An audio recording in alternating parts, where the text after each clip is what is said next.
Attendre, ça rassure. Vraiment, hein. Et c'est important de le dire. Parce que sinon, tu vas croire que tu fais quelque chose de mal. Mais non. Attendre, c'est une stratégie comme une autre.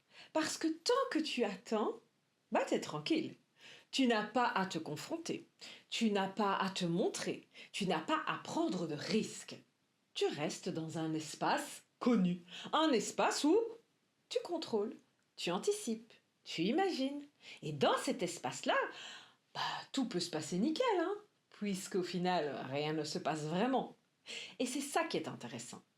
Attendre te donne l'illusion d'avancer, sans jamais te mettre en danger.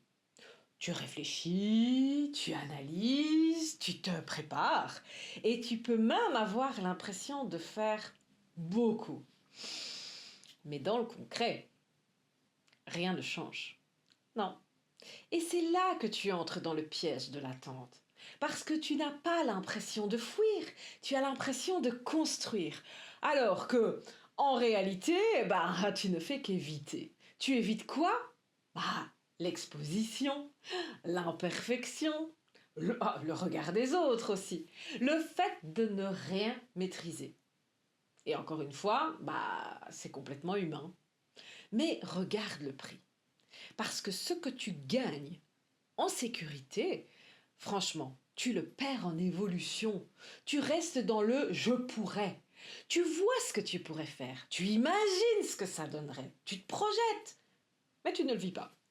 Et il y a une grosse différence entre les deux. Une différence entre imaginer une vie et vivre cette vie. Et plus tu restes dans l'attente, plus l'écart grandit. Entre ce que tu sais que tu pourrais être et ce que tu es vraiment au quotidien. Et cet écart-là, c'est ça qui t'épuise. Parce qu'une partie de toi sait. Elle sait que tu pourrais y aller. Elle sait que tu pourrais essayer. Mais tu ne le fais pas. Et à force, ça crée quoi? De la frustration. Oui. Du doute aussi. Et évidemment, une perte de confiance en toi. Pas parce que tu échoues, mais parce que tu ne te prouves rien.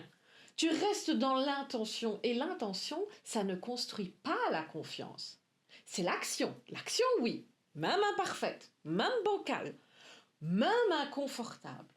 Et c'est exactement ça qui est difficile. Parce que pour sortir de l'attente, tu dois accepter de perdre le confort. Alors pas totalement, hein, mais suffisamment pour bouger. Et ça, ça se fait pas juste avec de la motivation. Ça demande un cadre, un espace, un process, un endroit où tu es soutenu quand tu passes à l'action.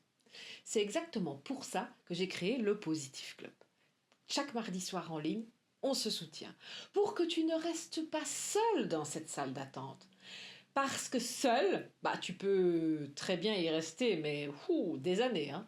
Et si tu veux vraiment plus changer de rythme, viens participer à la Positive Immersion d'octobre 2026. Parce que là, tu ne peux plus te cacher derrière « je vais ». Tu vas faire, tu fais. Et c'est inconfortable. Mais c'est vivant. Et c'est ça qui change tout.